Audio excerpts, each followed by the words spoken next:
Friends, आतापर्यंत आपण तीन कन्सेप्ट बघितल्या. एक तर म्हणजे ड्रॉवर, ड्रॉवी अँड पे. आज आपण त्याच्या पुढे जाऊन एक नवीन कन्सेप्ट बघणार आहोत, ते म्हणजे टाइप्स ऑफ ऍक्सेप्टन्स. आता पुन्हा एकदा जरा रिवाइज करतो, what do mean by acceptance. Acceptance म्हणजे काय? जेव्हा ड्रॉवी ते बिल एक्सेप्ट करतो. ते बिल एक्सेप्ट करतो याचा अर्थ काय? ड्रॉवरने पाठवलेलं बिल जेव्हा ड्रॉवी एक्सेप्ट करतो त्याला म्हणतो आपण ऍक्सेप्टन्स ऑफ बिल. पण ह्या ऍक्सेप्टन्स ऑफ बिल मध्ये ड्रॉवी काय करतो? दोन प्रकारे ते बिल एक्सेप्ट करतो. पहिला प्रकार आहे जनरल ऍक्सेप्टन्स आणि दुसरा प्रकार आहे क्वालिफाईड ऍक्सेप्टन्स. आता जनरल ऍक्सेप्टन्स म्हणजे काय? जेव्हा ड्रॉवरने प्रिपेअर केलेलं bill drawee as it is accept करतो त्याला म्हटलं जातं general acceptance. As it is accept करतो याचा अर्थ काय? ड्रॉवरने प्रिपेअर केलेलं बिल जसं आहे तसंच ऍक्सेप्ट करतो, त्यामध्ये कोणत्याही प्रकारचा बदल न करता त्या बिलाला म्हटलं जातं, त्या ऍक्सेप्टन्सला म्हटलं जातं जनरल ऍक्सेप्टन्स. आतापर्यंत आपण जेवढे बिल प्रिपेअर केले किंवा जे आपण बनवले त्यामध्ये ड्रॉवीने त्या बिलामध्ये कोणत्याही प्रकारचा बदल केलेला नव्हता, म्हणजे त्या बिलांना, त्या बिल्सला म्हटलं जातं जनरल ऍक्सेप्टन्स. आज आपण त्याच्या पुढची कन्सेप्ट बघणार आहोत, that is called as qualified acceptance. Qualified acceptance मध्ये साधारणतः 4 ते 5 प्रकार आहेत. एक एक टाइप आपण एक्सप्लेन करूया. क्वालिफाईड ऍक्सेप्टन्स मध्ये पहिला ऍक्सेप्टन्स आहे qualified as to time. Simple आहे. आपल्या बिल ऑफ एक्सचेंज मध्ये टेन्युअर असतो, पिरियड असतो, टर्म असतो. That is 1 month, 2 months, 3 months.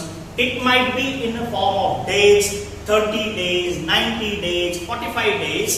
तर ड्रॉवी काय करू शकतो? बिल एक्सेप्ट करताना तो टेन्युअर चेंज करू शकतो.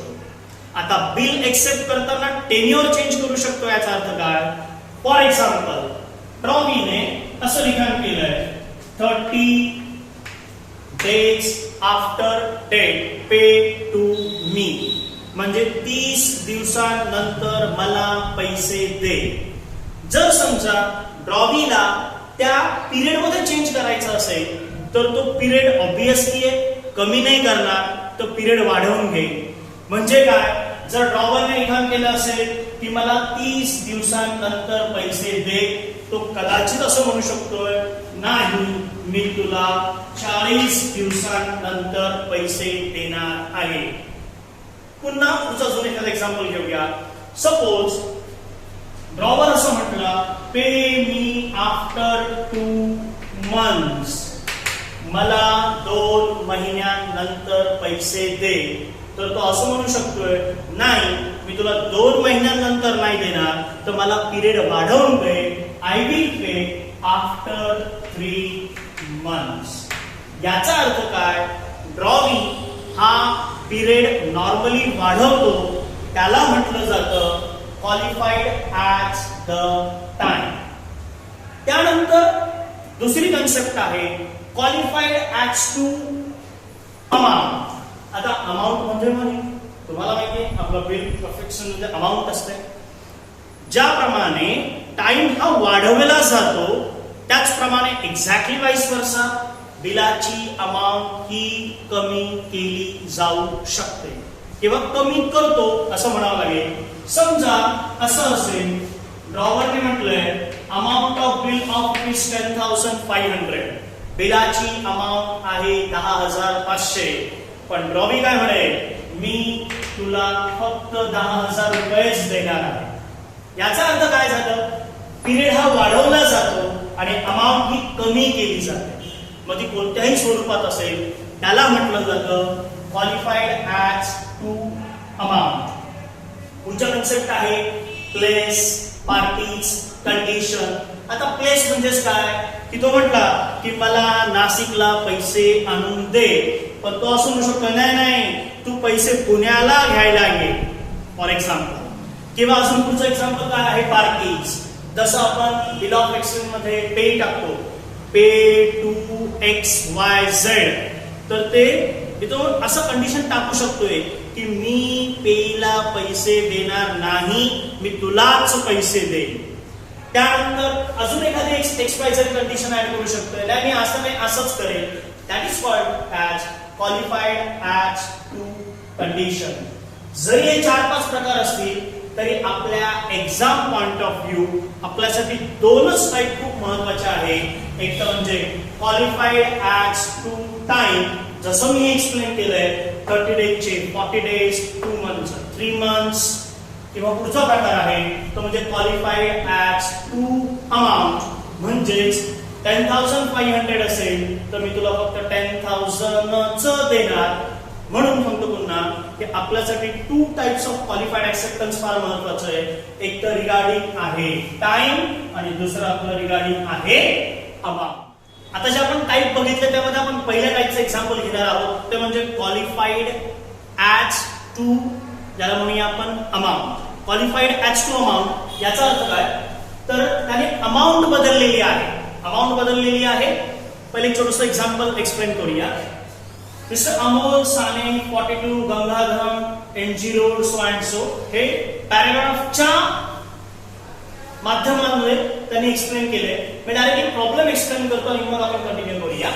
ते म्हणजेच काय, बिल ऑफ एक्सचेंज. हे माहिती सर्वांना कसं लिखाण करायचं आहे. राईट हँड अलाइनमेंट मध्ये name and address of drawer, जसं Amol Sane 42 Gangadham NG road Ratnagiri full stop. त्यानंतर date of bill like 1 March 2020. इथे पुन्हा एक लाईन सोडली आहे, स्टॅम्प लिखाण केलाय 2 लाईन मध्ये. पुन्हा एक लाईन सोडली आहे, सिंगल ब्रॅकेट मध्ये अमाऊंट लिखाण केली आहे. बिलाची अमाऊंट डोंट फॉरगेट, जेव्हा ड्रॉवरने बिल ड्रॉ केलं तेव्हा त्याने अमाऊंट टाकली होती 18,750. ती जिथे आहे 18,750. पुन्हा तेच कंटिन्यू 45 डेज आफ्टर डेट. मी पुन्हा याआधी पण एक्सप्लेन केलंय, पुन्हा एकदा करतो. जरी प्रॉब्लेम मध्ये अशा टाइप मध्ये 45 दिली असली तरी सुद्धा आपण लिखाण करताना ह्याच स्टाईलने लिखाण करायचे 45 डेज आफ्टर डेट. इथे पेही नाहीये, याचा अर्थ काय येणार, pay to me or my order. Same as it is the sum of rupees 18,750. बिलाच्या अमाऊंट आहे 18,750 फॉर द व्हॅल्यू रिसीव्ड. आता इथं थोडा स्लाइटली चेंज आहे. हे ॲज इट इज आहे. राईट हँड अलाइनमेंटला 2 name and address of drawee. या अलाइनमेंट मध्ये आपण सरळ लिखाण करतो, पण इथे थोडा स्लाइटली चेंज आहे. म्हणून शेवटी काय केलं पाहिजे, आपण सिग्नेचर ऑफ ड्रॉवर घेतली SD/S साने, आणि त्यानंतर नेक्स्ट लाईन वर पट्टी पेन्सिलच्या साहाय्याने, पट्टी पेन्सिलचा यूज करून आपल्याला लाईन ड्रॉ करायची आहे आणि त्या लाईन मध्ये लिखाण करायचं आहे ऍक्सेप्टेड ₹15,000. जे इथे प्रॉब्लेम मध्ये मेन्शन केलंय की ड्रॉवीने ते बिल 15,000 ला ऍक्सेप्ट केलं विथ दॅट पर्टिक्युलर डेट. ते आपण केलंय ऍक्सेप्टेड ₹15,000 ओनली. जरी ड्रॉवरने 18,750चं बिल ड्रॉ केलं असेल तरी ड्रॉवीने ते बिल 15,000 ला ऍक्सेप्ट केलं. याचा अर्थ qualified acceptance as to amount. आणि पुन्हा ॲज इट इज सेम आहे, sign, name and date of acceptance. Okay, thank you.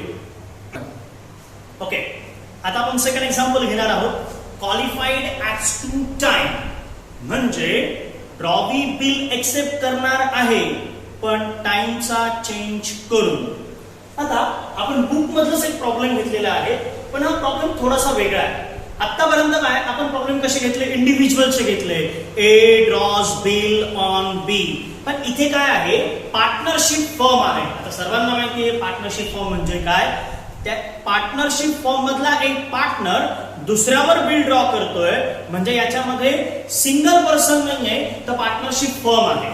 Problem आहे आहेच, इथे एक्सप्लेन करतोच आहे. करूया सुरुवात. पुन्हा सेम स्टाईल, काहीच फरक नाहीये.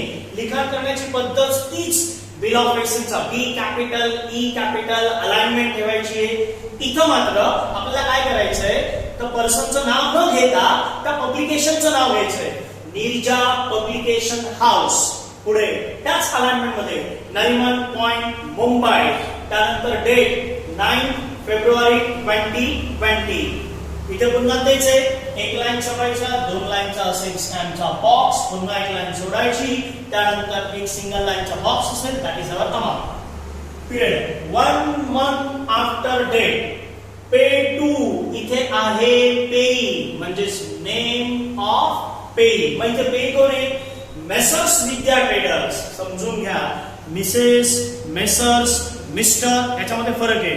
शब्द बदलला तर आपलं पुढचं सेंटेन्स बदलणार आहे. जर समजा असं असतं मिस्टर विजय XYZ, तर आपण म्हटलं असतं ऑर हीच ऑर्डर. किंवा इथे समजा विद्या आहे, मिसेस विद्या असतं, तर आपण काय म्हटलं असतं ऑर हर ऑर्डर. पण आता काय आहे, मेसर्स आहे म्हणजे ऑर्गनायझेशनचं नाव आहे.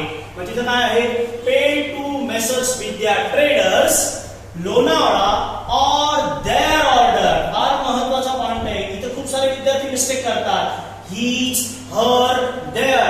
आपल्याला हीच इतकी सवय झालेली असते की आपण काही जरी आलं ऑर हीच ऑर्डर, थोडंसं कॉन्सन्ट्रेट करायचंय. या इथल्या सेंटेन्सवर महत्वाचं आहे, म्हणजे इथल्या व्यक्तीवर अवलंबून आहे. हीच असेल, हर असेल का देअर असेल. बाकी पुढे continue. Or the sum of ₹62,000 for the value received. इथे पुन्हा तेच राईट हँड अलाइनमेंटला name and address of drawee. ब्रॉवीचं नाव आणि ऍड्रेस आहे. इथे मात्र स्लाइटली चेंज आहे.